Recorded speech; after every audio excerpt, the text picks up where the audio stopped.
Welcome back to my studio. How nice that you are joining me again in another video about my art journey.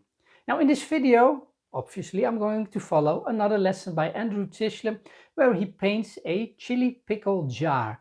Now that's quite a title for a painting, isn't it? Chili pickle jar.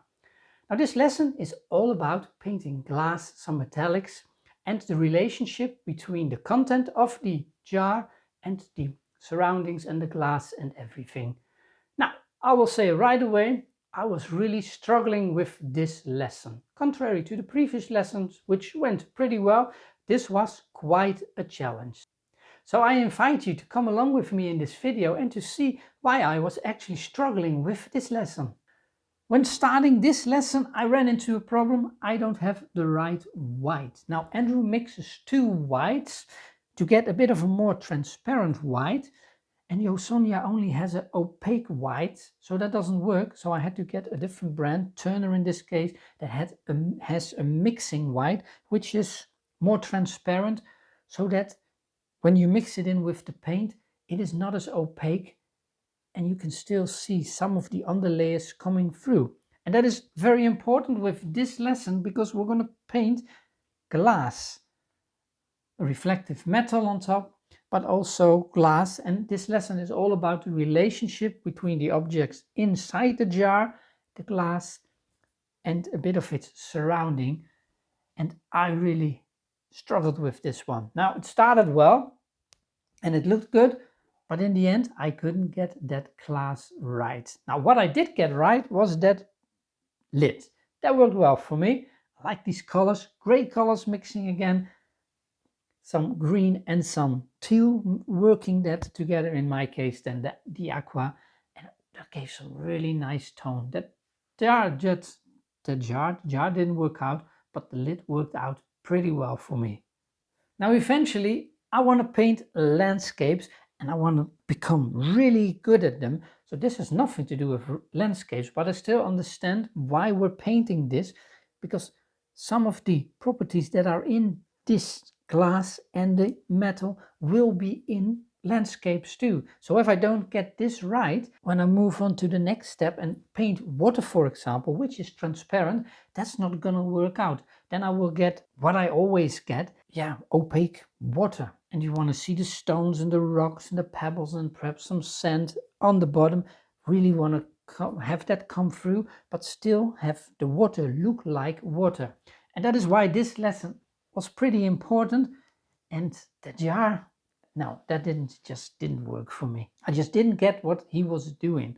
Somewhere I missed it along the way. And probably that has to do with, because I'm used to painting with gouache and watercolors and some casein, where you use a lot of white to create the effect. But with these paints, and especially of course oil paints, but also these matte paints with the gel, you can't rely on the white, because then it turns into an illustration, not something realistic. And so normally I would use a lot of white and some white tone, white values in the end to paint over it. And that is not what Andrew is doing.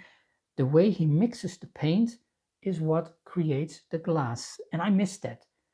With the previous three vessels, I understood what he was doing, how he was mixing his paint, and that worked for me very well. I just caught that, but the glass, it is not as good as I wanted it to be. Probably my mixes, the way I mixed my paint was wrong, so I gotta try to figure that out. And before I'm moving on to the next lessons and eventually the landscapes, I need to get this part right. So I try to compensate by getting some glaze medium and hopefully get a glaze on top of it, and then compensate for my mistakes already in mixing the paint and to get it a bit more glass-like. And as you can see, it is getting a little bit like glass, but if we're gonna compare it to what Andrew has, you will see that, well, basically, I just failed. I failed this lesson and I have to do it again. I'm not going to do the lesson again. I thought of a strategy, but first let's compare my painting to the one that Andrew did. But before I compare it to Andrew, I'm going to just look at my painting and say, okay, on its own, it looks okay. not the way I wanted. The lid is good.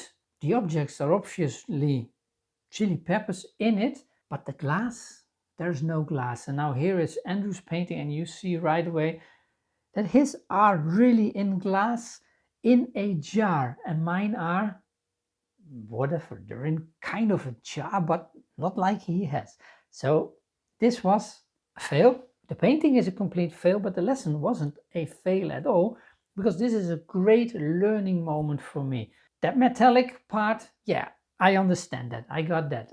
But that glass, I need to figure out how to get that glass and how to mix my paints in such a way that glass will appear instead of what I have, a more solid object. So it's not about putting paint on top of it, but I have to figure out how to mix these paints better so that I get the glass right away.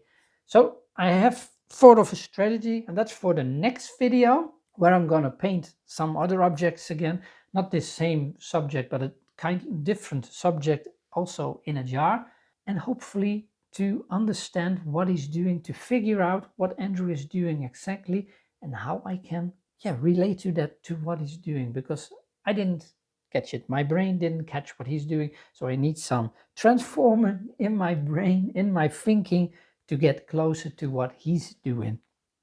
But that will be for a next lesson.